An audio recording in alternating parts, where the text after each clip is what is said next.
భారత్ 80వ స్వాతంత్ర దినోత్సవం సందర్భంగా ప్రధానమంత్రి నరేంద్ర మోదీ ఎర్రకోట నుంచి వరుసగా 13వ సారి దేశ ప్రజలను ఉద్దేశించి ప్రసంగించారు.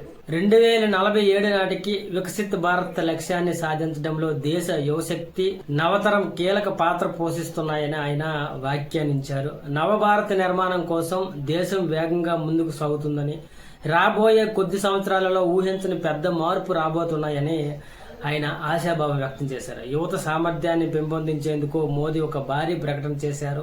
ఏడాది వ్యవధిలోనే 1 కోటి మంది యువతకు ఆర్టిఫిషియల్ ఇంటెలిజెన్స్ లో శిక్షణ ఇవ్వనున్నట్లు వెల్లడించారు. దీనికి తోడు విద్యార్థులు, యువత కోసం ఉచిత ఆన్లైన్ కోచింగ్ వ్యవస్థను కూడా ప్రారంభించనున్నట్లు తెలిపారు.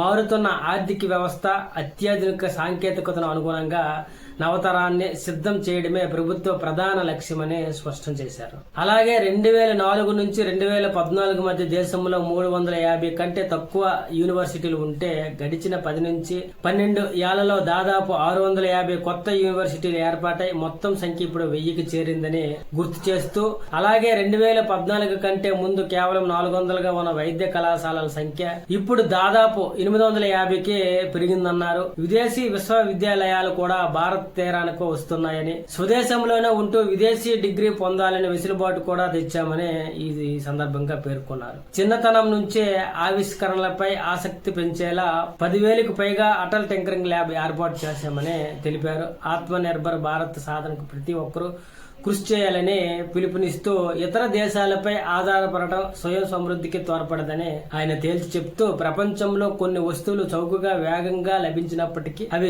దేశీయ సామర్థ్యాన్ని పెంచలేవని మోదీ అభిప్రాయపడ్డారు. ఏఐ శిక్షణ, ఉచిత కోచింగ్ వంటి నిర్ణయాలు 2047 నాటికి అభివృద్ధి చెందిన భారత్ నిర్మించే దిశగా అడుగులు వేస్తున్నాయని మోదీ ఆశాభావం వ్యక్తం చేశారు.